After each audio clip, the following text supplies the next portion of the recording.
এই কয়েদির গর্দান নেওয়া হবে। গার্ড তার কলার কেটে ফেলে আর তাকে নিয়ে যেতে থাকে। তখনই সবাই অবাক হয়ে যায়, কারণ তার কোনো রিয়েকশন ছিল না। তার এই অদ্ভুত ব্যবহার দেখে জনের কিছুটা সন্দেহ লাগে। তখনই তার মনে পড়ে মাইকের ঘরে থাকা সেই মাস্কগুলোর কথা। তখনই সে সবাইকে থামতে বলে। কিছুদিন আগের ঘটনা, আদালতের মধ্যে মেরি তার গালের মধ্যে আঙ্গুল দিয়ে টাচ করতে থাকে। অন্যদিকে মাইক তার চোখের পলক ফেলে আর তারা দুইজন রোমান ভাষায় কথা বলতেছিল।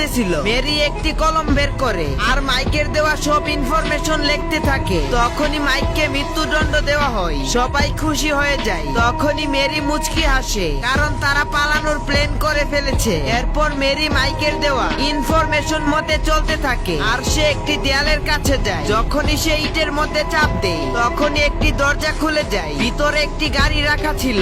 এরপর মেরি গাড়িটিকে 37 কিলোমিটার দূরে নিয়ে আসে। তখনই পাহাড় খুলে যায় আর সে গাড়ি নিয়ে ভিতরে ঢুকে যায়। সে মাইকের সিক্রেট রুম দেখে অবাক হয়ে যায়। তখনই মাইকের দেওয়া কোড দিয়ে লকারটিকে খুলে ফেলে। লকারের ভিতরে টাকা এবং ভাইরাস রাখা ছিল। মেরি সেইখান থেকে 2টি ভাইরাস নেই। এরপর সে একটি হোটেলে যায় আর আইনমন্ত্রীর সাথে দেখা করে। আইনমন্ত্রী তার জন্য পাগল হয়ে যায়। তখনই মেরি একটি খবরের কাগজ হাতে নেই আর মন্ত্রীকে বলে, আমি এই সন্ত্রাসকে সামনাসামনি দেখতে চাই। প্রথমে সে মানা করে দেয়, এরপর সে রাজি হয়ে যায়। এরপর তারা দুইজন জেলের মধ্যে যায়। যখনই দরজা বন্ধ করে তখনই মেরি তাকে একটি ইনজেকশন দিয়ে দেয়। এরপর মেরি জনের হাতের লক খুলে দেয় আর কিছু মাস্ক বের করে আর মন্ত্রীর চেহারা মাইককে পরিয়ে দেয় আর মাইকের চেহারা মন্ত্রীকে। এরপর সে মাইককে নিয়ে এখান থেকে পালিয়ে যায়।